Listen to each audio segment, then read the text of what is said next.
My name doesn't matter for this story.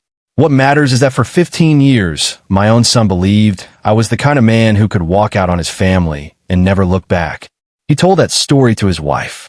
He told it to his children, my grandchildren, who I'd never held, never met, because in their eyes, I didn't deserve to.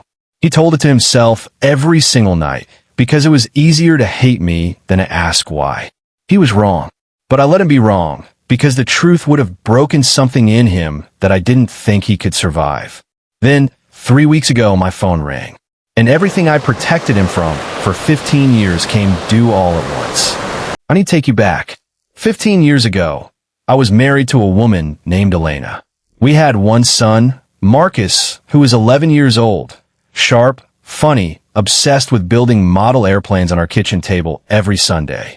What Marcus didn't know, what nobody outside of 2 doctors and myself knew, was that his mother had been diagnosed 6 months earlier with a rare degenerative neurological condition. The kind that doesn't just take your body. It takes your mind first. Slowly, cruelly, in a way that lets you watch it happen to yourself. Elena made a decision. She didn't want Marcus to remember her that way. Confused, afraid, not recognizing her own son's face. She wanted him to remember the mother who read him bedtime stories and burned the pancakes every single time. So she made a plan, and she asked me to help her carry it out. The plan was this. I would leave. Publicly. Suddenly. No explanation. I would become the villain of our family story, so that when Elena's condition progressed and she needed to be moved into a specialized care facility 2 states away, Marcus would believe his mother sent his father away out of heartbreak. Not that his mother was disappearing into a disease with no cure. I begged her to let me tell him the truth. She said no. She said an 11-year-old boy could survive hating a father he'd see again someday. She didn't think he could survive watching his mother's mind disappear in front of him. So I left. I signed papers agreeing to full financial support and 0 contact at Elena's family's insistence, because they believed, genuinely believed, that I was abandoning my son out of cowardice. I let them believe it. I sent money every month through a lawyer, anonymously, never once revealing where it came from. I never contested a single custody term. I never showed up at a school play or a graduation, because Elena's family made it clear that if I did, they would tell Marcus the truth about his mother before she wanted him to know. And that was a door I was never willing to open. Elena passed 4 years after I left. I wasn't allowed at the funeral.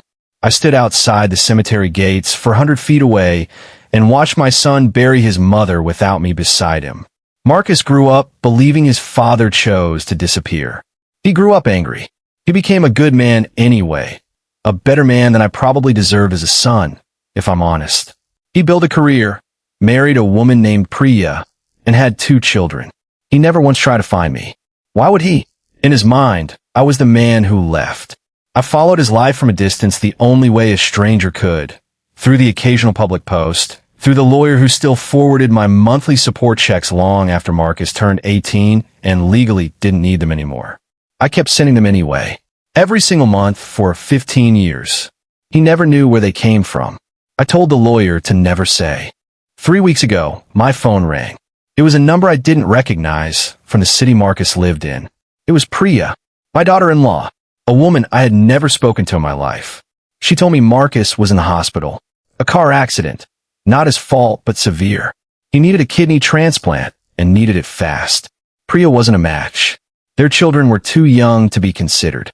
She had spent 3 days going through every relative she could find, running out of options, until a family friend who'd once worked with the lawyer's office happened to mention that Marcus's biological father was, in fact, still alive and still listed as an emergency contact on a document from 15 years ago that nobody had ever bothered to update.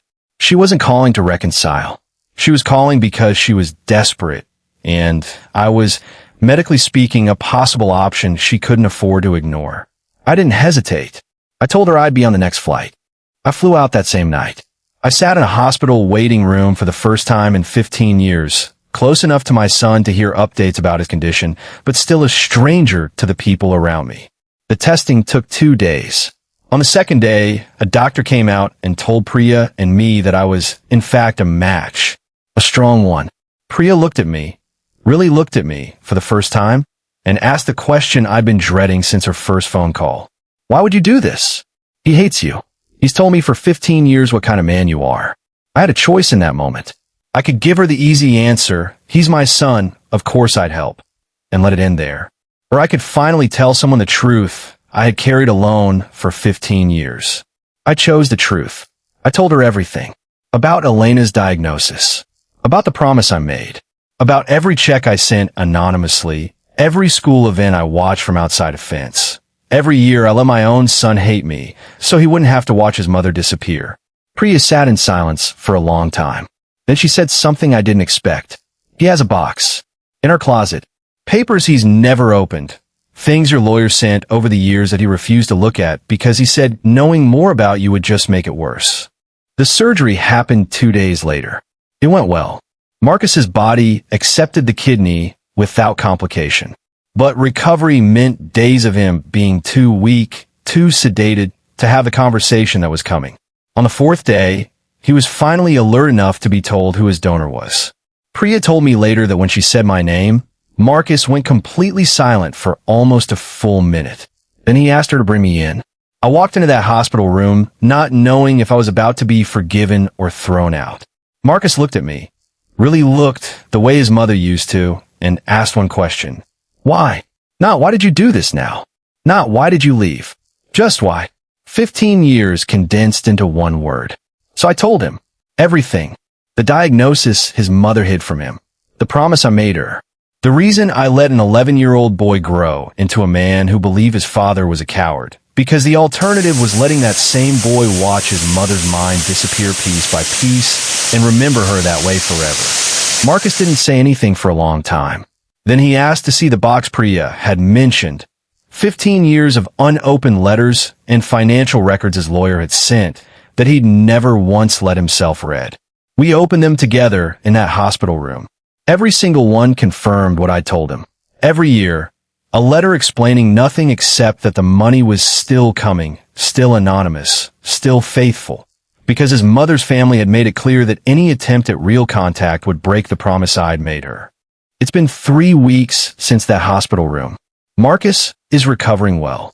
We talk now, not every day, not without awkwardness, because 15 years doesn't undo itself in 3 weeks.